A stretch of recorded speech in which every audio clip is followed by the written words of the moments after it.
He said he loved me, and he said he was proud of me. And he said... Were they new words? No, but it was a different phone call. And he said that he wanted me to know that, you know, if anything ever happened to him, he wanted me to live my life my way and never think about what he would have done or what would he want me to do. And so it was a strange call. And anyway, so it was a lovely call, and so put down the phone. 24 hours later, his doctor rang and said, get on the plane. He's got 24 hours to live. And I got home and held his hand and he passed. And Dad knew, and he didn't tell me. But he was a fucking big man, Mike. I played that extended clip to show you that James Packer is a man that is motivated by accountability. And what you and James hate is letting people down.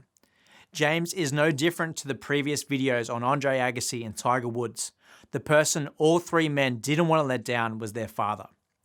You can hear it in the story James tells about the last conversation he had with legendary father Kerry. The message that a dying father wanted to tell his son was that he was proud of him and to never think of anything else, especially when people make comparisons between James and his father. You grew up under a very big shadow. Kerry Packer was larger than life. He was strong, he was tough, sometimes arrogant, sometimes very charming, clever, but a big man. What was it like to be his son? Really hard. Kerry was not a great coach. His temper was fiery and he ruled through fear. To try and earn his praise would have been a dangerous game. Compliments would have been few and far between. Mix that with a son who's motivated by accountability, and his determination to not let his father down would make him unaware of his physical limits. There are 5 elements that can drive you or James to the point of exhaustion, and unfortunately for him, they were present from day one, especially from the moment he invested in OneTel. Now, number 1 is an overly ambitious target. And when you're the son of Kerry Packer, James didn't need to just turn a profit. That profit needed to be in the magnitude of billions. Number 2 is serving people who are hard to please. It could be terrifying. He was a larger-than-life character. He terrified you? Well, at times, absolutely. If he wanted to, he pretty easily could terrify me. Number 3, it involves shaming or disapproving. Fairfax in particular went very hard at me over OneTel. Number 4 is when you feel the responsibility is all on you. You can understand that. It was a lot of money, and I was leading it, and the Murdochs were investors as well at my behest, and so I felt a large degree of responsibility for the fact that it was a failure for them as well. And number 5, there's a moment that acts like a final straw. Would it be fair to say that you then went into, personally, a downward spiral with other things going wrong and... I think that'd be fair. Marriage breakup, putting on weight? That would be fair. Would you say you were a recluse? In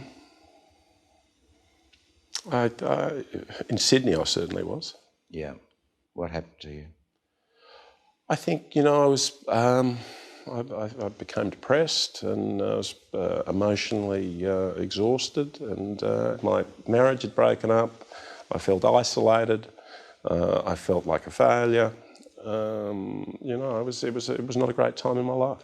When you encounter these 5 elements, you will withdraw, either physically or mentally or both, in an attempt to get back the energy you've lost. And then you rebel. For Andre Agassi, it was crazy outfits, long hair and crystal meth. For Tiger Woods, it was affairs with multiple women. For James, it was a constant battle with his weight as he finds comfort in food and alcohol. Okay, so what can you learn from this? What I know about you is that when you feel energized, no challenge is too great.